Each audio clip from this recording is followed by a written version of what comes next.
Alright, so in question A, we have a particle P moves in a straight line and passes through O with a speed of 4.2 meters per second. At time t, after P has passed O, we're told the acceleration is a given by this function. We need to find the distance P travels between the times at which it is at instantaneous rest. So what we need to remember here is that we're given an acceleration function, and the integral, so acceleration is just the rate of change of speed, right? And so what happens if we integrate both of these? We just get that the integral of the acceleration function is going to be equal to the velocity function. So the velocity function can just be calculated as the integral of the acceleration function, just like this. So if we integrate this, this is 0.6 t squared over 2 minus 2.7 t, and then a plus a c, of course.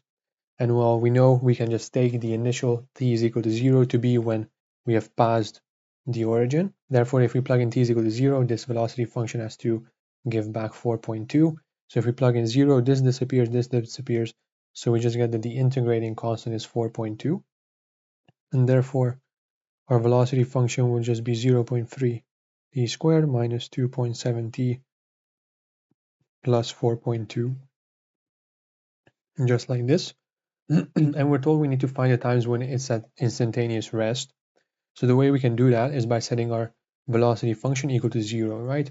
Instantaneous rest just means that we are not moving, we have no speed. That means that this has to be equal to 0, and we need to find the values of t where that's the case.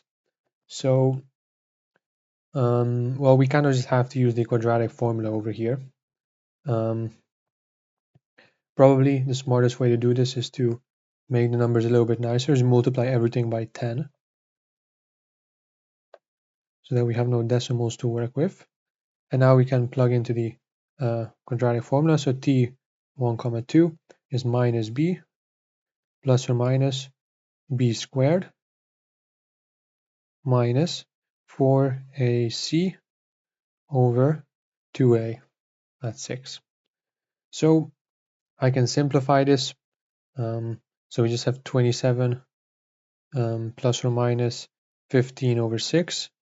If I simplify the square root, that's what I get.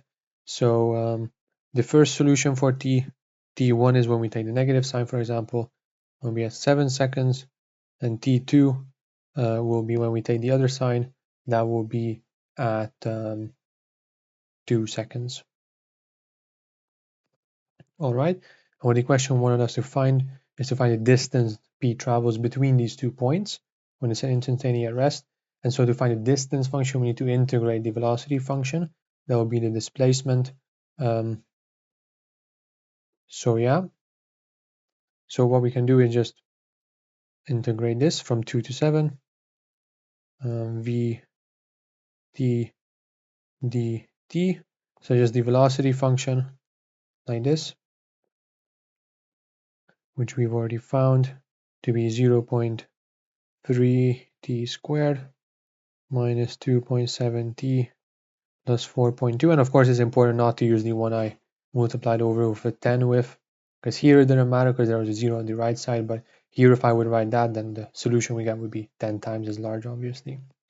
So that wouldn't really make much sense. From here is just basic integration.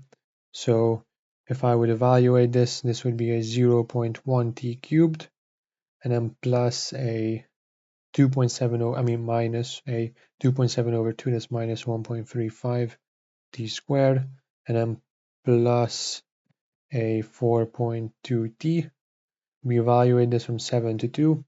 So what we just do is plug in the 7 and then subtract the time when we plug in the 2, and that will be it. So yeah, if I plug this all in, I don't really think it's necessary to plug in. I think we can imagine what it would look like. I plug in the 7 into all of the t's over here, and then subtract the whole thing when I plug in 2. And then if I do that, I should get minus 6.25 meters. So the reason I think it should be the other way is because we should integrate from 7 to 2. I mean, yeah, from 2 to 7, this just means that our velocity function here was like negative, it was going to the left. It doesn't really matter, we'll just ask for the distance. So we can find that the distance traveled is just 6.25 meters. Of course, distance doesn't really have a direction, so we don't need to include a negative sign, or we actually shouldn't include a negative sign. Distance is just the magnitude here, so that's the solution.